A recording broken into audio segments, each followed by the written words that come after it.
a little ritual by Alexander Sheps where he talks about how to regain youth. This is probably one of the most mysterious things I've tried on myself lately. I usually never give people rituals until I test their effectiveness in my own life. And here, well, I've been practicing for about 10 days now, and I can confidently say that this thing works. And it works amazingly. The essence of the little ritual is very simple. Before you go to bed, you stand by the bed and just do it around yourself. 5 turns. Counterclockwise, without any mantras, without affirmations, without anything. Just 5 turns and then I went to sleep. So, right now I have a very good relationship with my body and my organism. I know my body, I know my face. You know, when a person squints, they get those little expression lines, but I hardly have any now. I've been doing this for 10 days. I see my previous videos where they are, and I look at my recordings now, and they're not there. This is just the beginning, only 10 days. How would you comment on that? I immediately want to ask the person, what are you doing? Also, besides what I just recommended to everyone. Look, actually, you can definitely rejuvenate yourself with energy. And there are basic principles where you just allow yourself to relax and loosen up and stay in that state. After some time, it will get easier for you and you'll see that you've changed. For example, there is those moments when you're going to a sanatorium where no one bothers you, where you're constantly in relaxation. In relaxation, where the birds are singing, the sun is shining, and absolutely measured like that. Life, it passes there. And upon returning, basically, many people tell you how much younger you look, how good you seem. You could just as well go to some monastery somewhere. It's closed off in the mountains, hard to reach, where no connection works anymore, nothing. And there you just are. You do some things. Maybe you attend prayers, maybe there are some meditations. So the point isn't really about the monastery. It's about something else, that you loosen up and relax. And that already has a positive effect on your physical body, right away, instantly. The second point, there are energy processes that, when intensified, can kickstart regeneration, much more effectively than it happens in a natural way of life. Such processes also exist. Lifestyle. There are also such processes, and knowing these energies, knowing the sequence of these energies, the activations, that is, with the right technique, you can rejuvenate yourself quite well. That's regarding energy. It's just that the video has such an example, some kind of ritual ceremony. Do you think this can actually work? Or is it psychosomatics? Yes, no, I think it's simple. Some way to engage the audience from that person's side. But it's obvious that this is too little for the physical body to truly start regenerating and renewing itself. Psychosomatics, that's too little for the physical body to truly start regenerating and renewing itself. Psychosomatics, it's not an abstraction. It's a real thing, it really works. Therefore, those who believe in the truth, in these actions, they will get an effect, but that effect won't come from these actions, but from the fact that they believed in it. They conducted an experiment. I studied psychology for a while, I know. We studied all of this. They conducted an experiment where people were given vitamin C instead of medicine, and a significant portion of those people experienced similar effects. Ascorbic acid instead of medicine. And a significant portion of those people experienced similar effects as from a real medicine. Well, naturally, they were convinced that they were getting exactly the same medicine as everyone else. So a person can do this. But it's not because there are magical vitamin C tablets or some kind of practice. That's the effect, placebo. Or some kind of effect, magical. It's just a feature of the way the world is structured. If a person accepts this at the level of their consciousness, if he believes in it, if he is convinced of it, then it can produce an effect. The slightest doubt and the effect won't happen. So if a person surrounds themselves with rejuvenating things and sincerely believes, it will work for them. If a person surrounds themselves with rejuvenating things and sincerely believes, it will work for them. In what state will he be doing this? What must he be?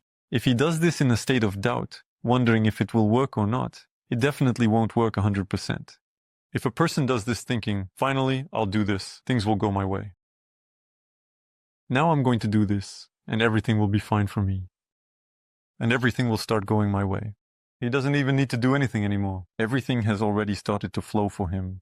You see, a lot depends on the person's state We have this work with energy, the practices that I demonstrate. It's like pressing the right buttons. So you pressed on them, the energy started flowing, that's it. Well, you can do it all at once. Loosen yourself up, relax, and the energy will start to flow, including those energies that are crucial for regeneration. But after all, when there is a methodology, when there are clear techniques, it's easier. It's just easier to get into that state. But the essence doesn't change because of that. It's just easier to get into that state. Relax, release energy, believe in rituals. You still have to relax, loosen up, let go, and release your energy. Basically, the work of the rituals is that if a person believes in them. Absolutely not. It's like you just brush through all the rituals at once. No, there are rituals that will work whether you believe in them or not. But these are not rituals. You just need to spin around 5 times in front of the bed. This is not a ritual at all. This is something cool, modern, and fun. Something like that. Cool, modern, fun. This is not a ritual. In my understanding, a ritual is something that requires decent knowledge, something that can't be done in just 5 minutes. What is required? Decent knowledge, something that can't be done in just 5 minutes. Rituals are not performed at all. This is a complex sequence of actions. There should be ingredients, there should be tools. Mantras, spells, whatever you want to call them. So rituals are serious actions. It's like making a short film, probably. And stomp twice? Clap 3 times? Well, how can this be called a ritual? It's something different. It's, it's like these items, there's a word for that. Yeah, like if your knife falls, well, a man will come. And if you don't want him to come, then knock it 3 times on the table. Or you spit over your shoulder. Well, something like that. Well, is that really a ritual? It's called something else. Maybe someone there can help me remember. So, all right. And if we touch on the topic of youth and health, the video mentions that it was created to rejuvenate, so that wrinkles come and so on. So how can a person rejuvenate then? Let's say, what tools can he use to bring back that youthful energy, health to your body? The original, let's say... I know practices, which it activates the process of restoring the physical body. These are practices related to the 4th gates, the 1st gates, the 7th gates, and the black crystals of consciousness. These are practices related to sexual energies, 12 centers in the joints, and the overall channel system, meridian channels, so that there were, in a relaxed open state, energy circulated freely. The energy circulated. Is it possible to prevent certain diseases in general? Diseases manifest in us always due to causality. In other words, it's not like a person gets sick by accident. It's always due to causality. So it's not like a person gets sick by accident. That doesn't exist. So if there is causality, diseases will appear. If there is no causality within you, then there will be no diseases. How do you determine causality? For example, if a person bumps their left side and then some processes start happening there, does that mean something or not? Or doesn't it work that way? No, it's too simple. If a person bumped into something, if a person got injured, well, that means he was just fidgeting, moving around. He was unconscious at that moment. And that's it. There's no deep meaning to it. I mean, specifically diseases. When you get affected by some infections, viruses, chronic diseases, they're all sorts of these modern diseases. And when, obviously, yes, there are people who still don't believe in all of this and say it never existed. And there are people who miraculously survived the machine and came out of lung ventilation. And there are people who miraculously survived the machine and came out of lung ventilation. And you can't really convince them that it's all conspiracy theory and that it doesn't exist. How can it not exist? I almost died here. What's wrong? Chronic diseases can also be treated. Is it possible to heal? All of this is possible. It is possible to be a person who has no causality for the onset of disease. It is possible to be that kind of person for the onset of disease. It is possible to be that kind of person. Illness preserves our life, even though it's not so obvious.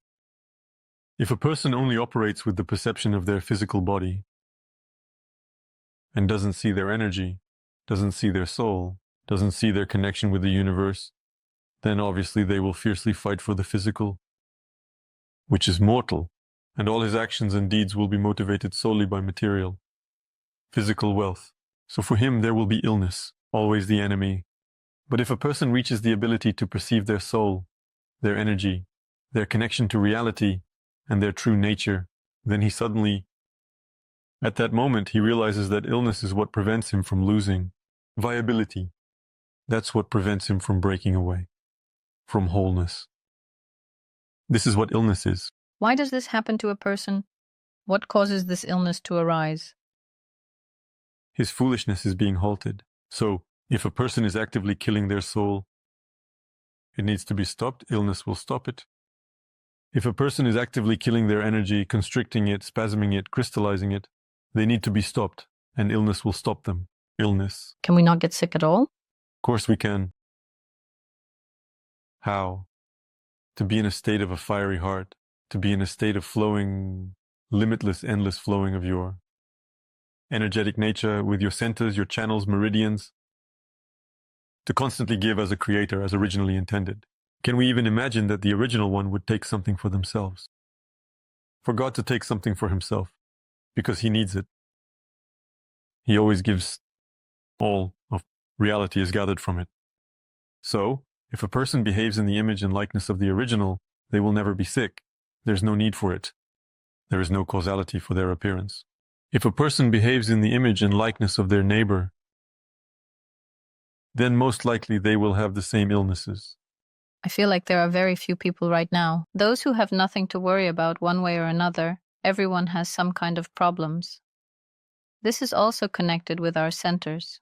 Let's say if a person has a problem with his legs, that is, this indicates tightness, let's say, in the lower centers, minus first, minus second. No, it's not like that. Everything works in a definite way.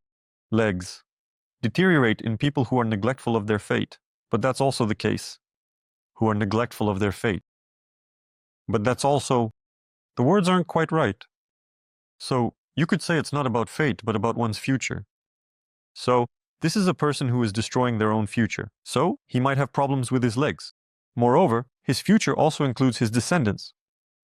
The future also includes his success, his talent. That's why it's definitely very difficult to draw analogies. Too multifaceted. Interaction is happening, but on a basic level, there are some general aspects that can be highlighted. And even just by the name of the diagnosis can already give you a rough idea of what the person is doing wrong. So, where is he getting in his own way? How is he killing himself? So where is he tensing up? For example, if a person has a problem with their heart, what could that be? Heartless people. He neglects the interests of his soul. He's tough. He doesn't deny the fact that he is whole and one with all of reality. The fact that he is whole and one with all reality. He leads quite a harsh lifestyle. Doesn't take into account that everything around him is part of the original, not just him, who is somehow special. Something special. There can be jealous people, and they might have heart problems. So again, when you don't take into account that another person also has their own free will. You don't take into account that another person has their own desires, their own needs, which don't align with yours. In other words, you're not giving him the chance to be free. You're trying to take control of him. And in doing so, you're limiting his nature from the start. Well, there can also be heart problems, but mostly that's it. When a person is actively fighting with their own soul, and there are many ways to get into a conflict with your soul. Okay, but what if we can actually call stress a disease? People are constantly arriving. No, not at all. Stress is when you overload yourself. When your load doesn't match your capabilities. Well, from this, diseases develop accordingly? No, not at all. There are people who can train for years under stress and then become world champions. So what, do they have chronic illnesses or something? Well, yeah, they can break themselves purely. Physically break something. Like get an injury. Can that happen? Yes, that can happen. But these people live their lives calmly. Yeah, nothing terrible happens to them, but you can react incorrectly to stress. So for example, you find yourself in a situation where the load has become so high that stress has appeared. and then reality watches how you will react to it, what you will generate, what position you will take. And if at that moment you feel down and don't want to live, then yes, that's something that needs to be stopped urgently. You need to distract yourself from that sadness of yours. And from this arises some kind of... Yes, and mostly you get some kind of diagnosis that tells you, and you immediately... What happened? You immediately distract yourself from that. That's it. I won't. In general, I'm just going to lie down and die. No, you need to stop in this process. You are fading away. You're self-destructing in that moment. That's what the illness will react to. Yes, it turns out that in any case, illness is already a consequence. The root cause is some kind of tension in the body that can generally be eliminated. The root cause, if we dig as deep as we can indeed together, the root cause is rejection. So you reject something. This is the root cause. Not accepting, we can say here, we won't have enough time to list everything. So overall, it's about unacceptability of anything. Yes, absolutely. How can it be? So it's either from the outside or from yourself. It doesn't matter. You'll destroy yourself even faster. It's a bit easier with the outside. Okay, but how do you accept? How do you learn to live in acceptance? To learn to live in this acceptance and ultimately to master it. What helps a person live in acceptance? Extrasensory. When you see how the world really works, it's much easier to understand why things happen the way they do. Why does a person resist? Because he doesn't understand, he doesn't see. And if he understands and sees, it's much easier and more moral for him to change his principles. And mentally, to be somewhat more lenient about it. Because you often start to see that this is how it really is. You see, mostly it's people. It only operates with what they can perceive. Naturally, this is a grain. A grain, the facets of the universe. And through this grain, they try to comprehend the entire universe or try to shape their behavior in relation to the whole world, of the entire reality. But it won't work that way. It's the same, yeah, 3 blind wise men approached an elephant. One grabbed the trunk. The other, I don't know, grabbed an ear, and the third grabbed the tail. By the tail? There you go. And each one is right. But they will never agree with each other. All right, and if we go back to the topic of youth and our health, am I right in understanding that these rituals we've just looked at are, after all, an ineffective method? That these rituals we've just looked at are, after all, an ineffective method, right? After all, it's such an ineffective method. Yes, it can have an effect. It can work in some very exceptional cases, like a placebo. It can work. But you can't really count on that. No, of course not. All right, so how can a person... It's superstition. Oh, I remembered the word, superstition. Based on your personal experience, surely many people who come to you for a personal consultation, do you work with them? With whom in the private club, everyone probably has their own health issues or requests related to health. And specifically, people come in sometimes with cancer. That's exactly what I just want to ask. Was there any particularly striking example of someone being able to overcome an illness, to heal? Well, I can't say that people really report back to me about what happened to them. Well, definitely no one has complained, and not because they are no longer around. They are still here. They go out, I see, and into their social media. Basically, a person doesn't reach out to anyone when everything is going well for him. That's why I don't position myself as a healer. It's important to understand I don't deal with it. Repairing the physical body. I give people the opportunity to see how this reality is structured, to see who they are, what their nature is. Repairing the physical body it's so to the worldly, it's such a limiting process for you, a process that restricts you. You don't want to lead people there in large groups. When you see your nature, when you realize that you are also, besides everything else, energy, and also consciousness, then the questions of restoring the physical body resolve themselves. So you don't even need to specifically focus on restoring that. You just develop yourself, evolve, and make progress in your spiritual growth, and everything restores itself. That's why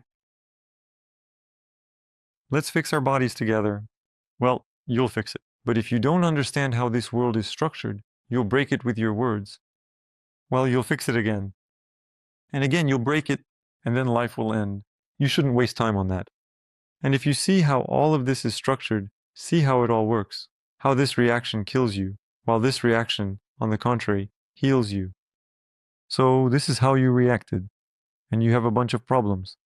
But with this reaction, you just don't even know what else to do here, what else to engage in. Everything has already been done. And all of this, the speed, this interaction with reality, it all gives you a fiery consciousness, fiery energy. Well, it's not about fixing the physical body. In the physics, it adjusts itself. You just entered a state of flowing and burning, 1, 2, 3. And that's it. All the mechanisms in your physical body organized, awakened, restored, and organized themselves. Somehow you awakened, restored, and then something started, then it popped up and it healed. So it happens like this. And if you're sitting there and intentionally saying, yes, I want this to heal for me, it will heal for you. So what will that change? You won't become invulnerable and immortal anyway. Thank you for your answers. Make sure to write down your questions and impressions.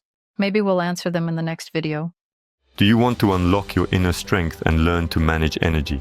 The course, Power of Consciousness 1.